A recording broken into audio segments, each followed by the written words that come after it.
On the night Valenroya burned, the bells rang without rhythm. They were not announcing a wedding. They were not calling the faithful to prayer. They were screaming.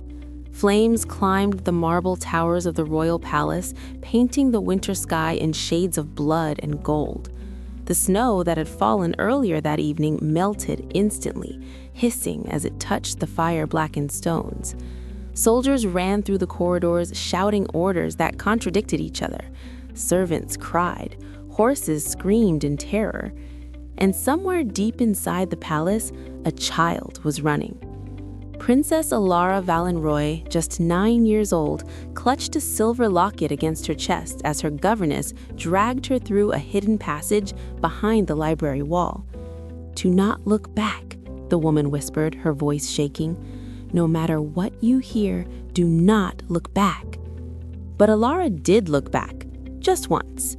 She saw her mother, Queen Seraphine, standing at the top of the grand staircase, her white gown stained with ash, her crown still perfectly placed on her head.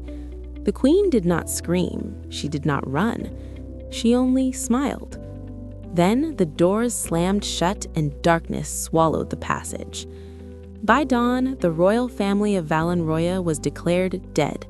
The crown fell, the kingdom changed hands, and history closed the book. Or so the world believed.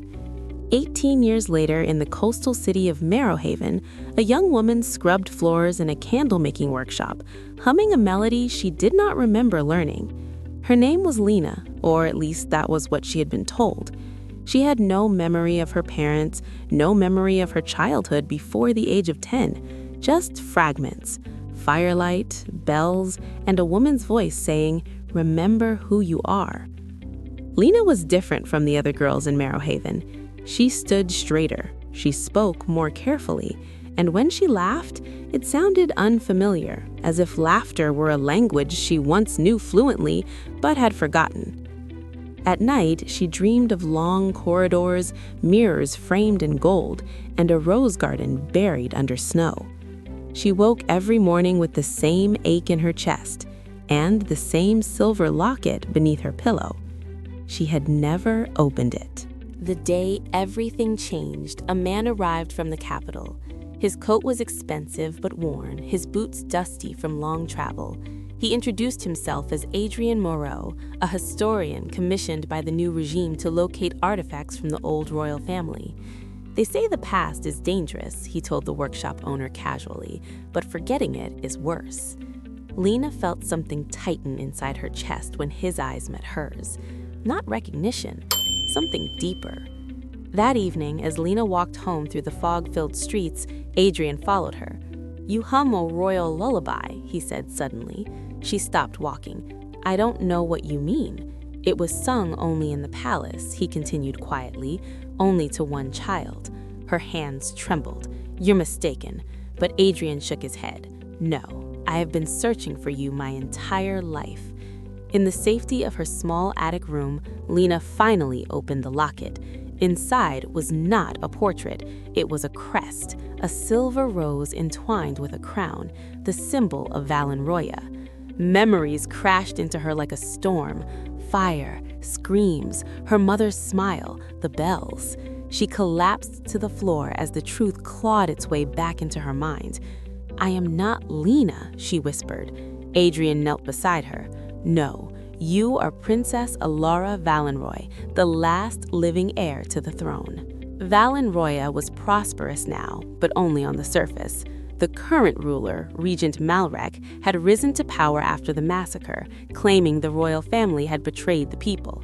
History books were rewritten, paintings destroyed. Anyone who spoke the old names disappeared. Alara listened as Adrien revealed the truth. The rebellion had been orchestrated, the fire was intentional, the queen had known she would die. "She sent you away because you were the kingdom's last hope," Adrien said, "and because she loved you." Tears slid down Alara's face, not for the crown, but for the mother she had lost twice. Reclaiming a throne was not a matter of blood alone. Alara had to learn history, politics, the art of silence, the danger of trust. Hidden allies emerged, former guards, scholars, merchants who still remembered the old crown with loyalty rather than fear. But danger followed her like a shadow. Malrek's spies were everywhere, and someone had recognized her. One night, their hideout was raided. Steel clashed, torches fell. Adrian was captured while buying time for Alara to escape. From the palace balcony, Regent Malrek addressed the crowd days later. "We have found a pretender," he announced. "A girl claiming to be the lost princess." Alara watched from the crowd, her heart breaking as Adrian was dragged forward in chains. "This ends tonight," Malrek said. But Alara stepped forward.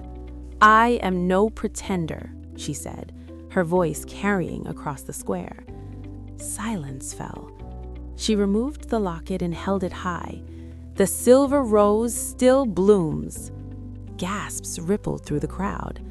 Memories awakened in the people, of justice, of peace, of a kingdom that had once ruled with compassion instead of fear. Malrek's face drained of color. "You should have died," he hissed. "So should your lies," Alara replied. The battle that followed was not won with swords alone. It was won with truth. Documents were revealed. Witnesses stepped forward. Soldiers lowered their weapons. Malrek fled, but was captured before dawn. And as the sun rose over Valenroya, the bells rang again, this time in harmony. Alara did not rebuild the kingdom as it was. She rebuilt it better.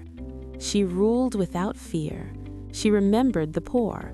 She kept the rose garden, once buried under snow, open to all.